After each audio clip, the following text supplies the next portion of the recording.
La Castellana non vince dal 31 ottobre, l'ultimo successo a Ponte San Pietro. Oggi al Comunale incontra il Trento.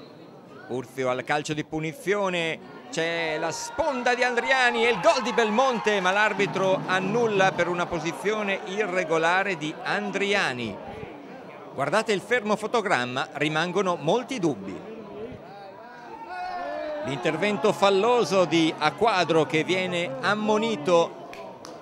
Avanzini col sinistro, Avanzini prova lui, vantaggio della Castellana con Fabrizio Avanzini al 12° minuto, l'esultanza del giocatore mantovano. Rivediamo il suo splendido sinistro che si insacca nell'angolino basso alla sinistra di Di Prete.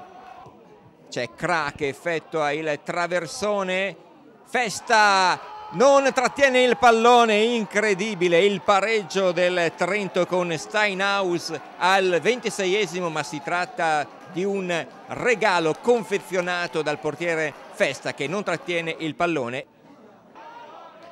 Avanzini lancia lungo Fornito che arresta il pallone, se l'allunga troppo, esce il portiere, la palla gli sfugge, Fornito, porta vuota, gol! 2-1 al 45°. Al regalo di Festa ha risposto il collega di reparto Di Prete consegnando il pallone a Fornito e la Castellana è di nuovo in vantaggio.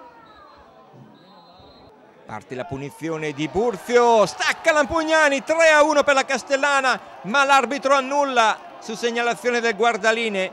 Si arrabbia tantissimo Nicola Lampugnani, rivediamo, sembra che un giocatore del Trento tenga in gioco Lampugnani, il gol era probabilmente regolare.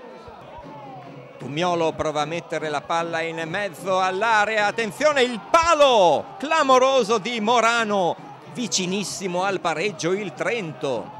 E l'arbitro, il signor Domenico La Calamita di Bari, dice che può bastare così. Dopo 76 giorni di digiuno la Castellana torna alla vittoria.